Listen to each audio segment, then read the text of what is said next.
All right. First, let me introduce this parent company's acquisition date fair value allocation schedule. It is a very useful tool to help us solve most of the homework problems from Chapter 2 to Chapter 5. Let's see how this schedule is set up. The example I'm using here is from Chapter 2. There are two companies. BigNet is the parent and the Smallpot is the subsidiary. The first line is to calculate how much that BigNet paid for the prior owner of Smallpot so that they can acquire all the assets and consume all the liabilities of Smallpot or acquire all of the Smallpot's outstanding stocks.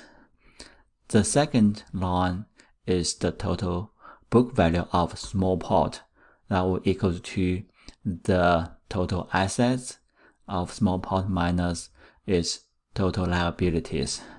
And the difference between the fair value of the consideration and the book value acquired is the excess. So in this example, the excess equals to 2,020,000, which equals to the total fair value of the consideration, 2,620,000 minus 600,000. All right. Next step is to allocate this excess of fair value over book value to those accounts that have a different fair value than book value. For example, Smallpot has has 4 accounts that has different fair value than book value. So those accounts could be assets or liabilities. And when we calculate this difference, we always use its fair value minus its book value. So for example, computers and equipment, the allocation of excess to this account is 200,000. That is the difference between fair value and book value. It's a positive number, means that computer and equipment is undervalued by 200,000. So its book value is 400,000, while its fair value is 600,000. So it's undervalued by 200,000. It's a positive number. And then for the capitalized software, this is another asset, and this asset is also undervalued. Undervalued amount is 1.1 million. It equals to its current fair value minus its current book value. While for customer contracts, it's undervalued by 700,000. Its current book value is 0, means this asset is not recorded on the subsidiary company's book. Well, the last one is actually long-term liabilities, and its current fair value is 250,000, while its current book value is 200,000.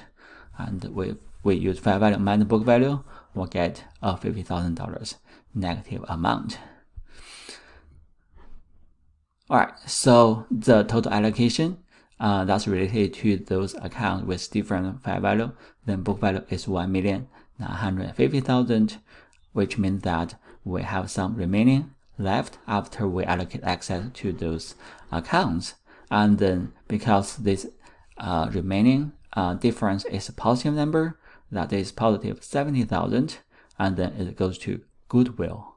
However, if the excess amount is smaller than the total of those amounts that they can allocate it to the account with different fair value and book value, then it will be a gain. In other words, if we use this excess minus this total, we got a negative number, then that will become the gain.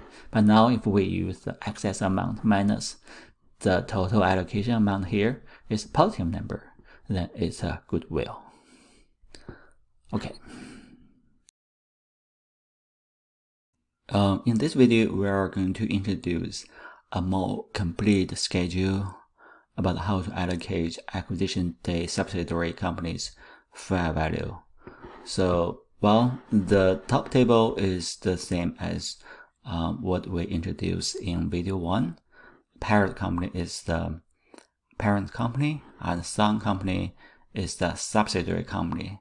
So in this part, we showed how to allocate the excess amount of fair value over book value to those accounts with different fair value and book value.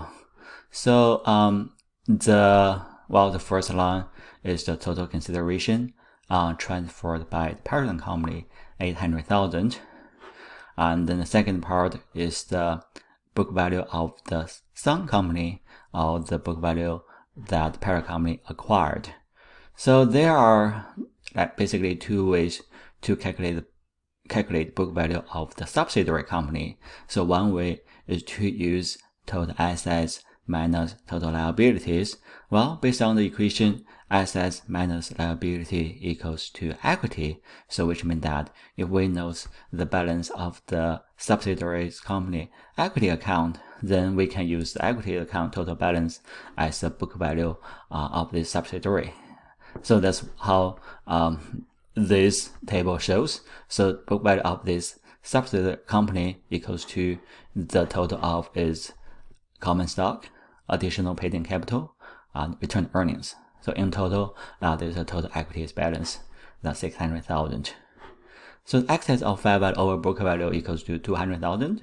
That is the total consideration paid minus total fair value, total book value acquired. So next step is to allocate the excess amount to those accounts with different fair value than book value. And so for trademarks, it's positive 20,000, which means that trademark is undervalued by 20,000.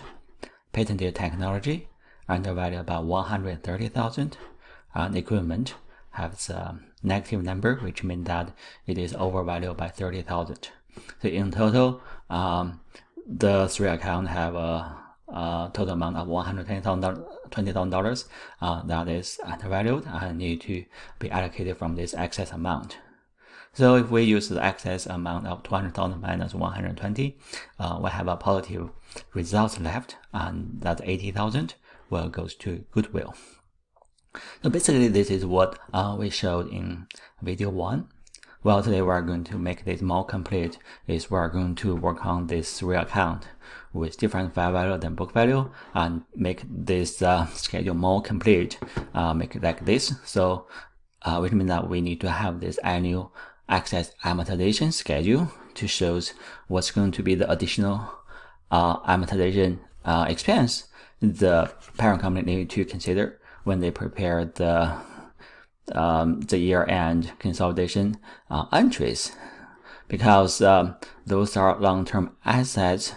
So if they are undervalued, and when they are recorded on the book with fair value, then there should be additional depreciation or amortization to be considered, or to be deducted from its total book value, so that we can get the correct net amount. So in order to get the additional amortization or depreciation, we also need to know what's the remaining life of those assets. Right, so for example, trademarks have indefinite amount of remaining life, so the annual amount is 0 because we cannot calculate this amount.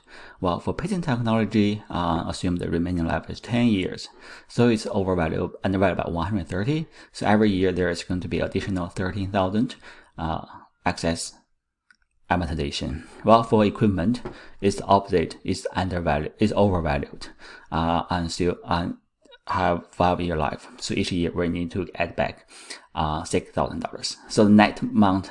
So for goodwill, we do not depreciate or amortize goodwill. So which means that it's same as trademarks, and the annual excess amortization is 0.